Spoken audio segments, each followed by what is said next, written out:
Students, welcome to our channel Simplified Study. आज हम कबीर दास द्वारा विरचित साखी पद को पढ़ेंगे और उसकी व्याख्या करेंगे।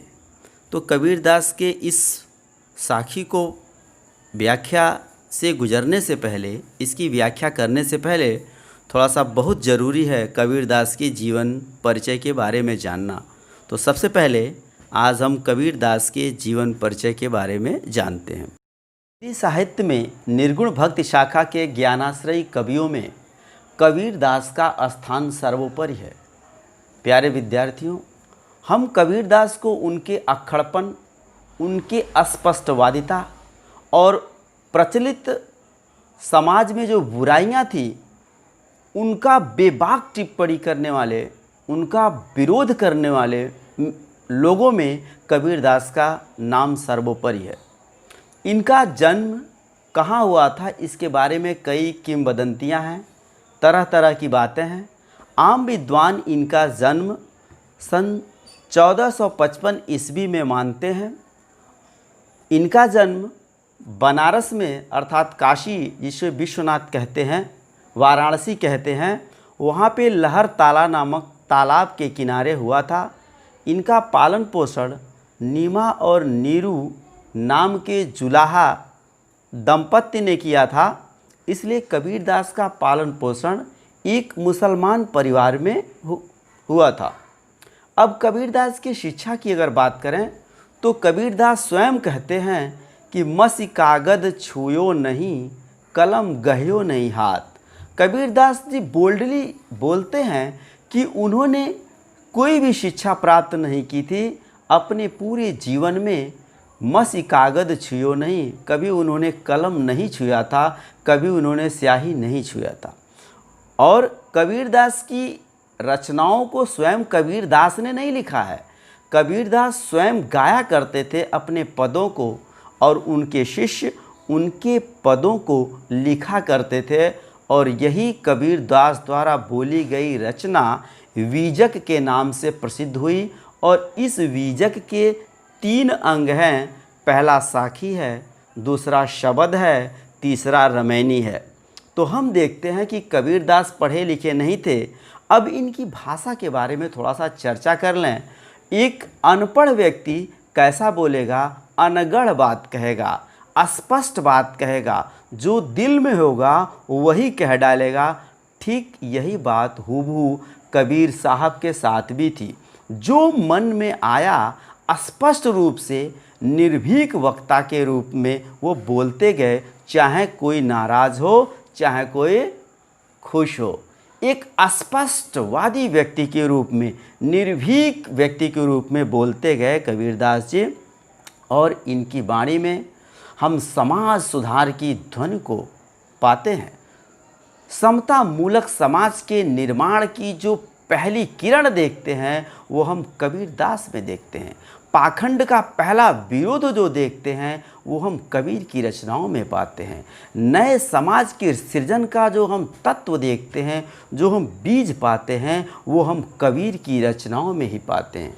अगर कोई कवि इतना निर्भीक रहा हो, अगर आपसे पूछा जाए तो आपको यह कहना ही पड़ेगा कि कबीर जैसा निर्भीक कोई नहीं। निर्भीक नहीं बल्कि उन्हें अभय कहें, जिसे किसी को संतुष्ट करने का कोई चक्कर ही नहीं, किसी पक्ष को संतुष्ट करने की कोई लालसा ही नहीं थी। जो बात सही थी वह उन्होंने कहा, चाहे आप खुश रहें चाहे नाराज। तो इस तरह से हम लोगों ने कबीर दास के जीवन परिचय के बारे में, फिर उनकी रचनाओं के बारे में, उनकी भाषा के बारे में। उनकी भाषा सदुक्कड़ी भाषा थी। पंचमेल खिचड़ी भी उसे कहते हैं। एक साधु के मन की बात, अनगढ़ बात। बुद्ध पढ़े लिखे थे, महावीर पढ़े लिखे थे, इसलिए उनकी भाषाओं को अगर हम पाते हैं तो बहुत ही ऐसा पाते कोई तर्क ना कर पाए। लेकिन कबीर की भाषा को तो हम ऐसा पाते, जो आया उन्होंने कह दिया, आप तर्क करें या कुतर्क करें, जैसा चाहें आप करें। तो अब हम साखी की तरफ आगे बढ़ रहे हैं। ये जो पहली आपके साखी जो कोर्स में है, गुरु गोविंद दोऊ खड़े काके लागू पाए, बलिहारी गुरु आपनो जिन गोविंद दियो बताए। प्रस्तुत साखी में कबीर दास ने गुरु की महत्ता को बिल्कुल हाईलाइट कर दिया है, असमंजस दूर कर दिया है कि गुरु और परमपिता परमेश्वर में कौन बड़ा है। अपनी इस बात को सिद्ध करने के लिए, गुरु की महत्ता को दर्शाने के लिए कबीर दास इन दो लाइनों में बहुत कुछ कह जा रहे हैं। लाइनें कह रही हैं कि गुरु गोविंद दोऊ खड़े काको लागे पाए।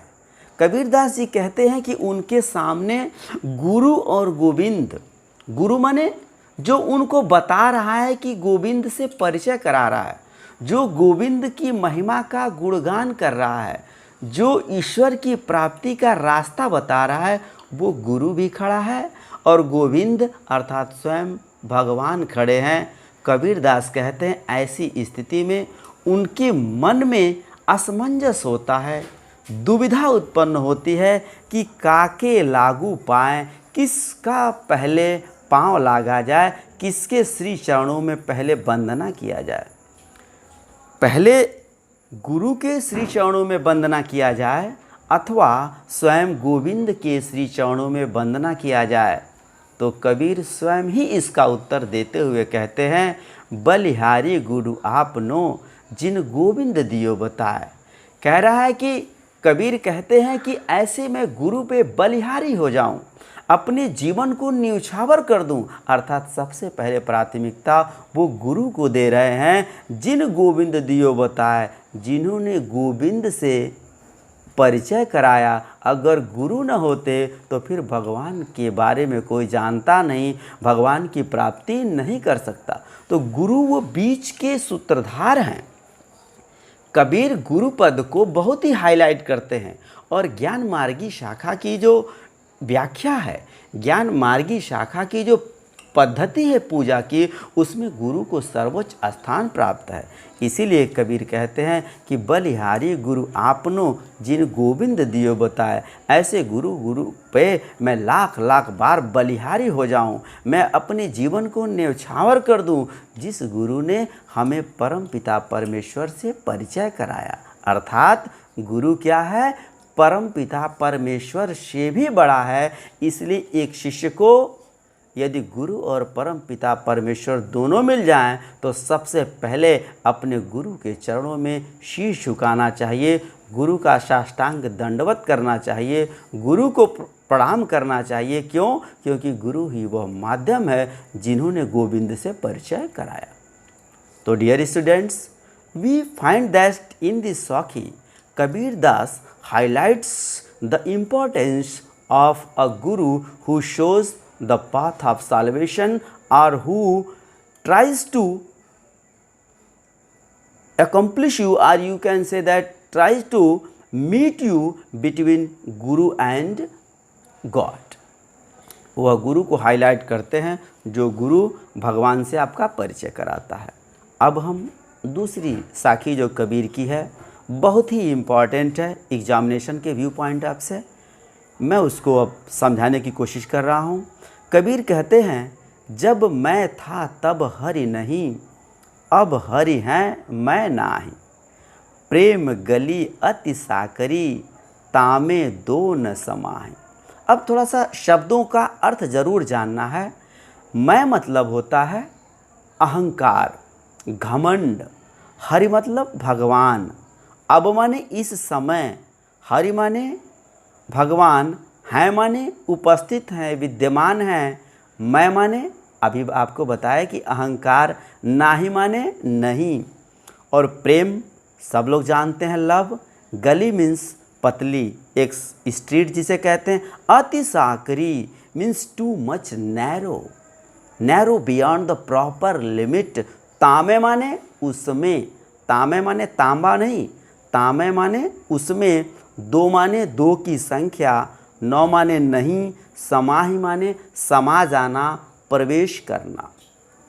अब इन पंक्तियों में, इन साखी के माध्यम से कबीर दास बताते हैं आपको कि अगर यदि आपको भगवान की प्राप्ति करनी है, यदि आपको परमपिता परमेश्वर की प्राप्ति करनी है तो सिर्फ आपके मन में परमपिता परमेश्वर के प्रति अगाध प्रेम होना चाहिए और उस प्रेम के सिवाय कुछ भी नहीं होना चाहिए, क्योंकि प्रेम की गली अति साकरी होती है, बहुत ही पतली होती है। सिर्फ प्रेम ही जा सकता है। प्रेम के अलावा कुछ भी ले जाएंगे तो वह आपको परमात्मा तक नहीं जाने देगा, आपका परमात्मा से मिलन नहीं हो पाएगा। वही कह रहे हैं, कबीर कहते हैं कि जब मैं था तभी हर नहीं, जब मेरे मन में मैं मेरा, मैं हूँ इत्यादि का भाव था, अर्थात जब मेरे मन में अहंकार था, जब मेरे मन में अपने रूप पे, अपने सौंदर्य पे, अपने ताकत पे, अपने धन पे अभिमान था, तब हरि नहीं था मेरे मन में। मेरे मन में उस समय ईश्वर था ही नहीं, ईश्वर आ ही नहीं रहा था।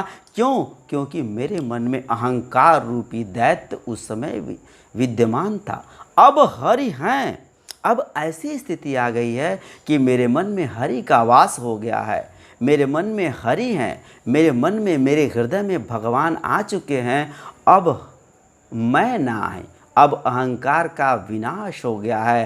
अहंकार रूपी अंधकार, अहंकार रूपी राक्षस का अंत हो गया है। इस लाइन से कबीर प्रकारांतर से बताते हैं कि जब आपके मन में मैं नहीं रहेगा तब आपके मन में हरि का वास होगा। क्यों? क्योंकि कबीर कहते हैं कि प्रेम गली अति साकरी। जो प्रेम की गली है, जिस गली से एक साधक परमात्मा तक पहुँचेगा, जिस गली से एक व्यक्ति परमात्मा को प्राप्त कर सकेगा, वो गली अति पतली है, वो बहुत ही पतली है और उसमें भक्ति रूपी प्रेम ही सिर्फ जा सकती है, अहंकार नहीं जा सकता। आपको पद का अहंकार, रूप का अहंकार, किसी अच्छे परिवार में जन्म लेने का अहंकार, ये सारे अहंकार यदि पीछे छोड़ देंगे, सिर्फ प्रेम ही लेकर जाएंगे, अर्थात प्रेम से भरा हुआ दिल लेकर के जब परमात्मा को खोजेंगे तो आपको परमात्मा की प्राप्ति होगी। क्योंकि उसमें दो नहीं जा सकते, आपका अहंकार नहीं जा सकता, आपका रूप नहीं जा सकता, आप इस परिवार में पैदा हुए उस बात का अहंकार नहीं जाएगा, आप बहुत बलवान हैं इस बात का अहंकार, इस बात की सोच आपको परमात्मा तक जाने नहीं देगी। क्यों? कि फिर वही बात, क्योंकि परमात्मा की गली अति सकरी है। अति लिखा है, अति माने बहुत ज़्यादा, जितना कि नहीं होना चाहिए। अति माने बहुत ज़्यादा, beyond the proper limit. The path which go to परमात्मा is narrow beyond the proper limit, in which only love or a heart full with love or full of love towards God or for God can go to him. H capital। परमात्मा के प्रति प्रेम से भरा हुआ हृदय ही, सिर्फ और सिर्फ प्रेम से भरा हुआ हृदय ही परमात्मा की प्राप्ति में आपका मदद कर सकता है। अहंकार का एक कण भी रहेगा तो आप परमात्मा की प्राप्ति से वंचित हो जाएंगे, क्योंकि प्रेम की गली बहुत ही सकरी है, उसमें दो समा नहीं सकते। कहने का तात्पर्य है, प्रकारांतर से कबीर कहते हैं कि आपको परमात्मा के दर्शन तभी होंगे जब आप ईश्वर के लिए प्रेममय हो जाएंगे, प्रेम से भर जाएंगे। रसमय प्रेम की धारा जब आपके मन से फूटेगी, आपके हृदय में रहेगी और आपके मन का सारा अहंकार, जाति, धर्म, कुल, खानदान, शिक्षा, अशिक्षा, छूत, अछूत, ये सारा का सारा जब खत्म हो जाएगा, सिर्फ प्रेम रह जाएगा, सबरी की तरह, मीरा की तरह, राधा की तरह, तो आप उस परमात्मा को प्राप्त कर सकेंगे। अब हम तीसरे साखी की व्याख्या करने चल रहे हैं। तीसरे साखी की व्याख्या में कबीर ने तो पाखंड की धज्जी उड़ा दिया है। चाहे वो पाखंड हिंदू धर्म का हो, चाहे वो पाखंड इस्लाम धर्म का हो, कबीर बिल्कुल स्पष्ट रूप से कह रहे हैं, निर्भीक होकर कह रहे हैं, अजय होकर कह रहे हैं, बिना डरे हुए अभय होकर कह रहे हैं और कह रहे हैं, काकर पाथर जोरी कै मस्जिद लई बनाए, ता चढ़ी मुल्ला बाग दे, क्या बहरा हुआ खुदा है। कबीरदास कहते हैं प्रस्तुत पंक्ति के माध्यम से कि जो परमात्मा की जो खोज पूरी जगत में हो रही है, बाहर की खोज हो रही है, बाहर से खोज हो रही है, और ये सारी बाहर की खोज व्यर्थ है, इसे परमात्मा की प्राप्ति नहीं हो सकती है। कांकर माने कंकड़, पाथर माने पत्थर, जोड़ी के माने एक एक कंकड़ और पत्थर को जोड़ के मस्जिद माने मस्जिद, दो इस्लाम धर्म का अर्थात मुसलमानों का पवित्र स्थल है जिस पे वो चढ़ के पूजा करते हैं अंदर जा कर के। लई बनाई मतलब बना लिया, ताचड़ी माने उस पर चढ़कर, मुल्ला मतलब मौलवी जो अजान करते हैं, बाग देना का मतलब चिल्लाना, मुसलमानों के द्वारा जो आवाज़ दी जाती है, जो अजान किया जाता है, the call of Muhammad to worship, that is called बाग और अजान। क्या बहरा हुआ खुदा, क्या बहरा हुआ खुदा है। देखिए कितनी बड़ी क्वेश्चनिंग है। कबीर क्वेश्चन पूछते हैं और उस समय पूछे जब सन 1455 और 1495 के बीच की बात है। कितना निर्भीक रहे होंगे ऐसे समय जब हमारे देश में मुस्लिम आतताइयों का आतंक था।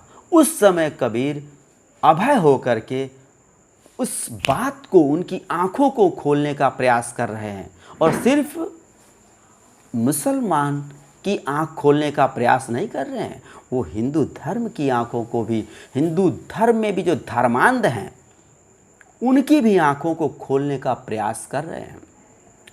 कबीर कहते हैं कि काखर पाथर जोड़ी के मस्जिद लाई बनाए, ऐ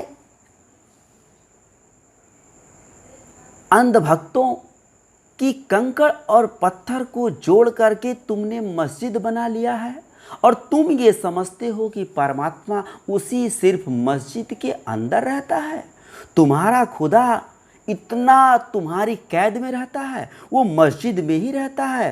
ता चढ़ी बाग मुल्ला बाग दे, और उस पर चढ़ करके मुल्ला जोर जोर से अजान करता है। मुस्लिम धर्म के, इस्लाम धर्म के अनुयायी जोर से चिल्ला के अल्लाह अकबर अल्लाह चिल्लाते हैं।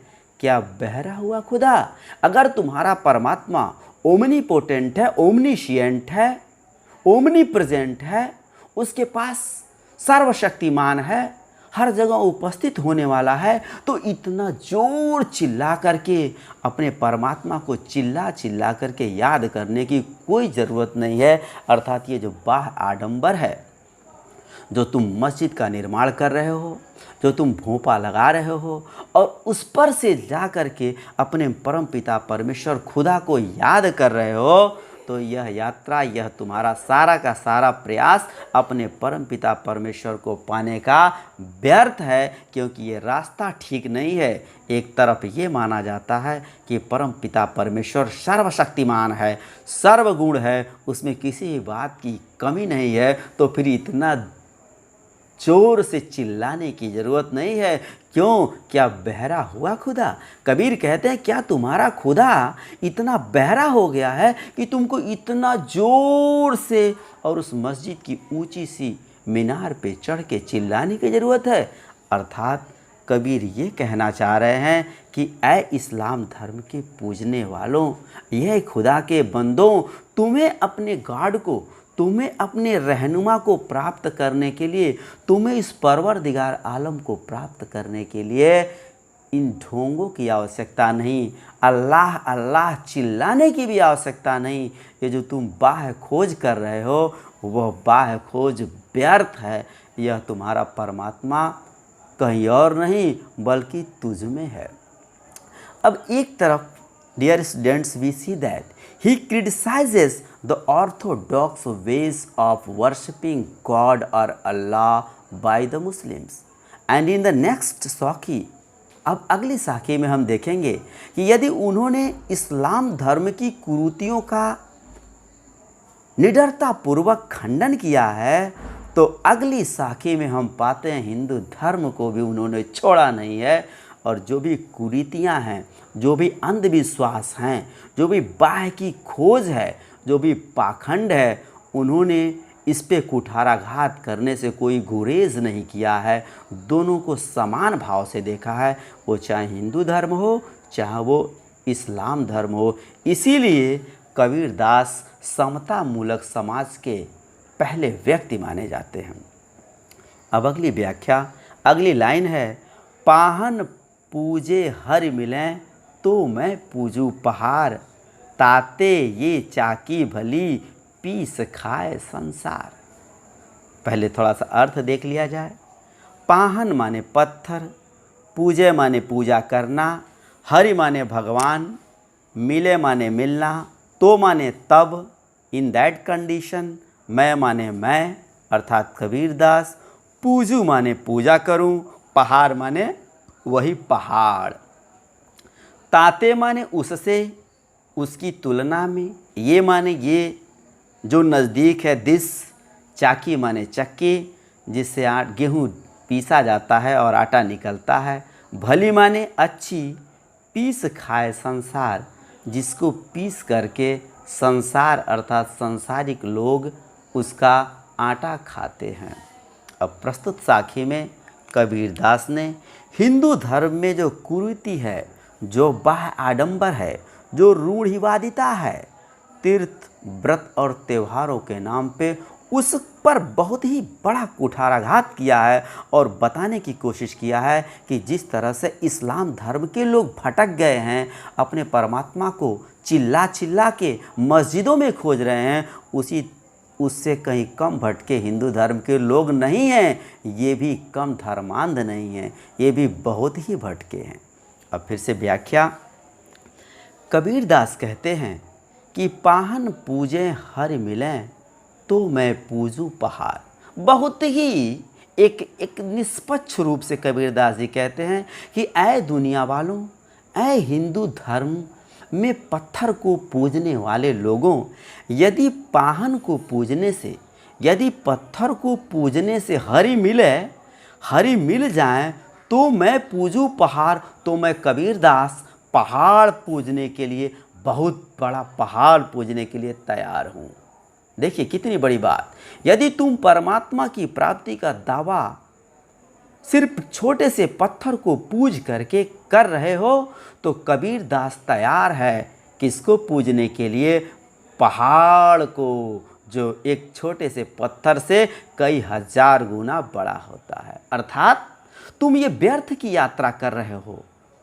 वह कबीरदास बोल्डली निर्भीक होकर कह रहे हैं कि ऐ पत्थर को पूजने वाले लोगों, तुम व्यर्थ की पूजा अर्चना में लगे हो, तुम व्यर्थ के पाहन को पूजने में, पत्थर के पूजने में जो तुम समय गंवा रहे हो, वो व्यर्थ का तरीका है। वो that is not the right way to worship God, that is the most worst way to worship God, this is not proper way. ताते ये चाकी भली पीस खाए संसार। यदि ऐसा है तो तुम्हारे घर में, कबीरदास जी कहते हैं, यदि ऐसा है पाहन को पूजने से पहाड़ मिले, तो मैं पाहन को पूजने से यदि परमात्मा प्राप्त हो, तो मैं तो भाई पहाड़ पूजूंगा। और ऐ संसार के लोगों, ऐ लोगों जो तुम पत्थर को पूजने में, छोटे छोटे कंकड़ों को पूजने में यहाँ और वहाँ अपने समय को बर्बाद कर रहे हो, तो क्यों न तुम लोग घर के चाकी को पूजो। जो घर की चाकी अब तो नहीं देखी जाती, पहले के ज़माने में घर की चक्की जिसे जांता कहते थे, उसमें गेहूं डाल करके माताएं बहनें पीसती थी तो आटा निकलता था कबीर के समय में। तो उसी का उदाहरण देते हुए कबीर कहते हैं कि ताते ये चाकी भली उस तुम्हारे पाहन से, उस तुम्हारे पत्थर से तो बढ़िया घर की चक्की है, क्योंकि ये भी तो किसकी बनी हुई है? पत्थर की बनी है। तो क्यों न इसको पूज रहे हो? पीस खाए संसार। और इसी चक्की का पीसा हुआ आटा संसार खा रहा है, उस समय के लोग खा रहे हैं, तो तुम अपना जो व्यर्थ समय क्यों बाह्य आडंबर में, पत्थर को पूजने में, पाहन को पूजने में, इधर उधर इस गली से उस गली, इस तीर्थ से उस तीर्थ, इस मंदिर से उस मंदिर जाने में क्यों गवा रहे हो? इसका मतलब तुम्हारा परमात्मा कहीं बाहर नहीं है, तुम्हारा परमात्मा तो तुम्हारे अंदर है। उसको बाहर जाने की ज़रूरत, बाहर ढूंढने की ज़रूरत नहीं है। और इतना ही नहीं, Dear students, in many of his Sakhis, Kabir tries to prove that God is not outside from you. He is inside you. वो तुम्हारे अंदर है, वो तुम्हारे बाहर नहीं है। कभी कभी साखियों में उन्होंने कहा है कि कस्तूरी कुंडल बसै मृग ढूढ़े बन माही, ऐसे घटी घटी राम है दुनिया देखी नाय। ये जो कस्तूरी मृग के कस्तूरी कुंडल बसै, ये जो कस्तूरी होता है जिसके लिए दीवाना, जिसकी खूबसूरत सी सुगंध मृग को पागल कर देती है, और वो कस्तूरी कहीं और नहीं होता है, वो मृग के अंदर, मृग के शरीर में मिलता है। लेकिन मृग समझ नहीं पाता और उसकी खोज में व्यर्थ बाहर ढूंढता रहता है, वन में जंगल में जाता रहता है, जबकि वो कस्तूरी स्वयं मृग के शरीर में है। उसी तरह कस्तूरी कुंडल बसे मृग ढूढ़े बनमाए, ऐसे घटी घटी राम है। ठीक उसी तरीके से तुम्हारा परमात्मा कहीं बाहर नहीं है, अंदर है, दुनिया जानी ना है। इस तरह से कबीरदास ने इसी पंक्ति को पाहन पूजे हरि मिले को उस लाइन में भी कहा है। कबीर ने कहा है कि बाहर की खोज व्यर्थ है। अब अगला देखें, जो लास्ट साखी है।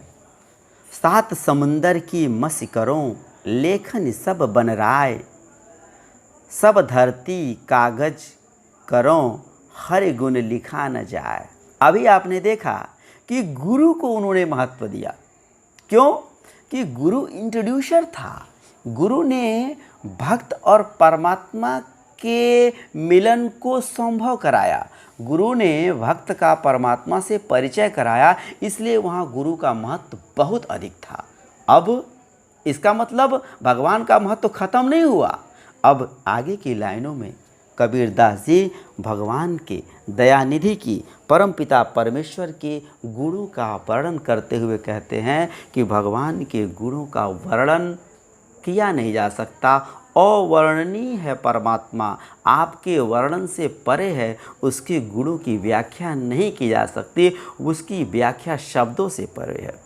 सात समंदर, देखिए कबीर का ज्ञान कितना अपडेट है।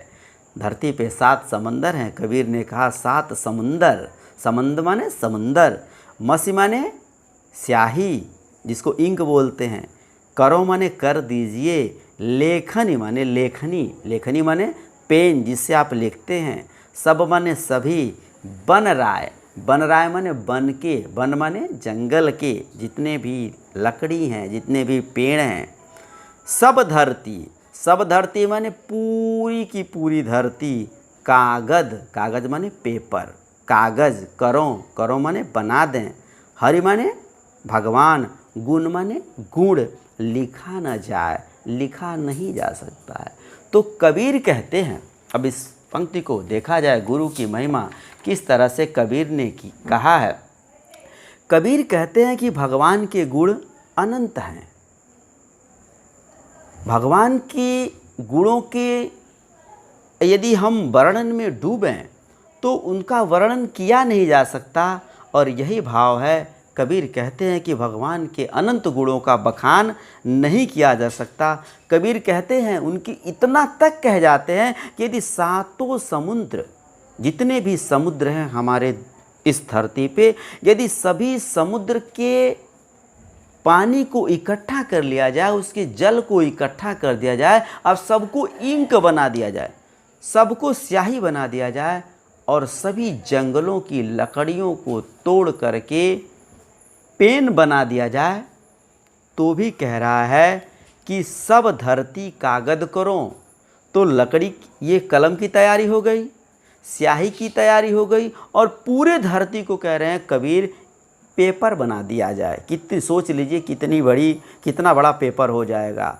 तो भी कबीर कह रहे हैं कि हरि गुण लिखा न जाए।